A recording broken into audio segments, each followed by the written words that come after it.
Bersama saya juga pada ketika ini ialah saudara Mujibur Abdul Muiz, merupakan fellow kursi institusi Raja-Raja Melayu dari UiTM. Assalamualaikum saudara Mujibur. Saudara Mujibur, melihat kepada sentimen yang berlaku dalam Perhimpunan Agung Khas UMNO 2022 dan juga kenyataan yang dikeluarkan oleh Presiden UMNO yang menafikan bahawa pindaan perlembagaan itu untuk mempertahankan jawatannya. Tapi the bigger picture, gambaran yang lebih luas yang kita perlu fahami dengan pindaan perlembagaan ini dan juga menuju kepada PRU 15. Ya, saya rasa statement yang dikeluarkan oleh Presiden UMNO tu memang sudah dijangka.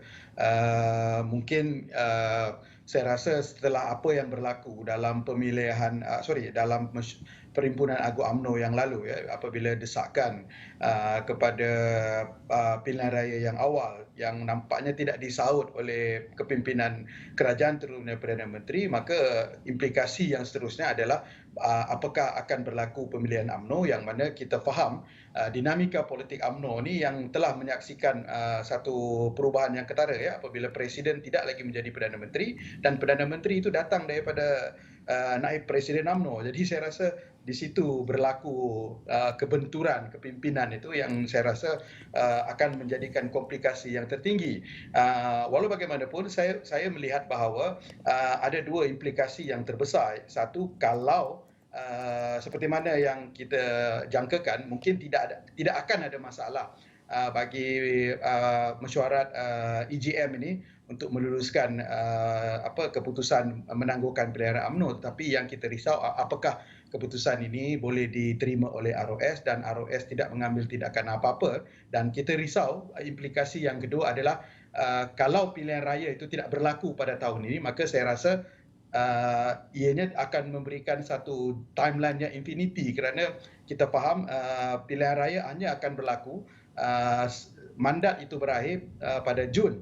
Ya, jadi kalau 6 bulan selepas pilihan raya, maka mungkin kita tengok pilihan raya itu pemilihan Agung UMNO ini akan memilih melakukan pemilihan itu mungkin sekurang-kurangnya sehingga Disember 2023. Jadi saya rasa banyak komplikasi timbul di situ, dan juga yang paling penting, dia mengundang pelbagai implikasi negatif. Dan sudah tentu daripada perspektif ahli UMNO, mereka yang tidak ada jawatan dalam parti itu mungkin melihat ini bermasalah, dan kita risau akan ada tindakan-tindakan luar jangka dan pergi report kepada mahkamah, dan mungkin kita akan menyaksikan UMNO mengulangi sejarah krisis kepimpinan parti selepas pemilihan pada tahun 88. Ini antara implikasi-implikasi yang taknya. Tetapi satu perspektif juga, mungkin dia akan mengundang implikasi negatif, ya, apabila melihat UMNO masih lagi tidak embrace kepada reform kepimpinan, masih mengekalkan status quo, dan sudah tentu juga menunjukkan bahawa mereka yang berada dalam kepimpinan parti ini jelas mahu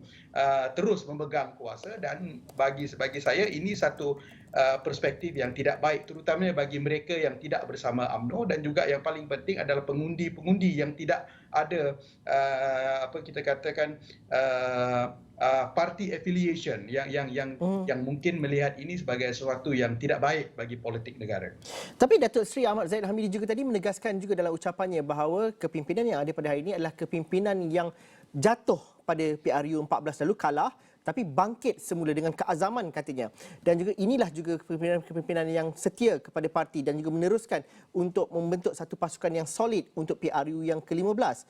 Dan penting juga pindaan ini dilakukan untuk memastikan bahawa gerak kerja sekiranya PRU itu dipanggil, ianya akan memudahkan pada ahli-ahli di akar umbi untuk melakukan kerja. Dari segi gerak kerja parti itu nampak kewajarannya. Pada pandangan Mujibur, bagaimana ini penting untuk memastikan bahawa pasukan dan juga barisan UMNO itu mantap kalau PRU dilakukan sebelum tamatnya tempoh penggal 5 tahun?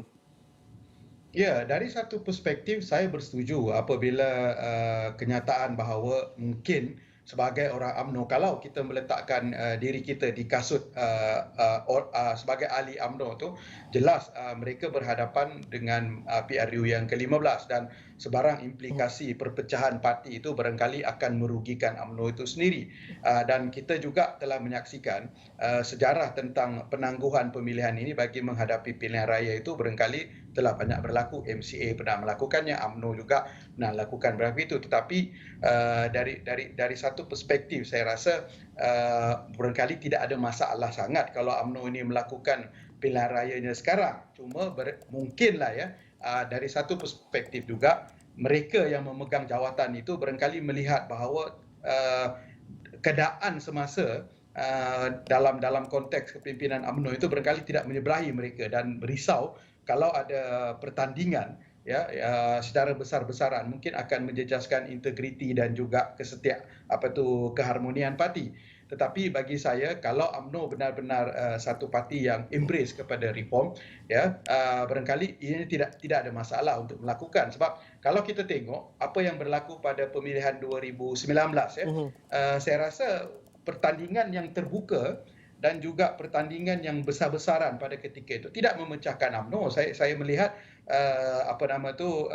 UMNO pada ketika itu selepas bertanding, saya rasa seperti mana kita katakan kiambang biduk lalu kiambang bertaut, tidak ada masalah.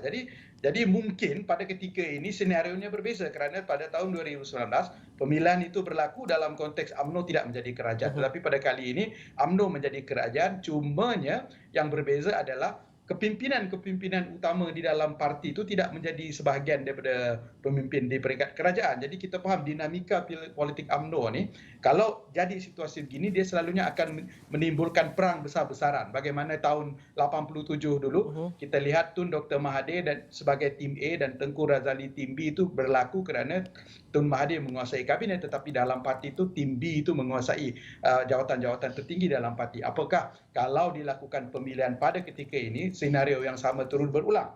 Sebab kita kena ingat kuasa Presiden UMNO hanya di dalam ruang lingkup parti dan juga keahlian parti. Tetapi dalam kerajaan, Perdana Menteri itu memiliki kuasa dan ROS itu mungkin boleh, mungkin ni kita kata diganggu gugat kalau keputusan UMNO hari ini kerana Perdana Menteri boleh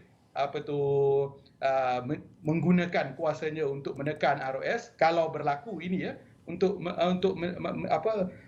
menyusahkan UMNO dalam konteks peraturan ROS dan mungkin menjadikan parti UMNO itu dalam keadaan yang kita kata dalam bahaya dalam konteks UMNO sebagai sebuah organisasi politik. Jadi implikasi dan juga senario-senario begini inilah yang barangkali mungkin harus dilihat daripada perspektif UMNO. Cuma saya rasa sebagai pemerhati dan juga orang-orang yang barangkali tidak ada affiliation dengan parti UMNO mahu melihat UMNO itu benar-benar walk the talk setelah diberi kemenangan di dalam pilihan raya negeri, dan mungkin dengan membuat perkara-perkara ini maka pengundi-pengundi yang tidak ada sentimen dengan UMNO tidak menjadi ahli UMNO mungkin melihat UMNO ini benar-benar sebuah parti yang reform dan barangkali akan memberikan lonjakan populariti kepada UMNO bagi terus dipilih dalam pilihan raya akan datang.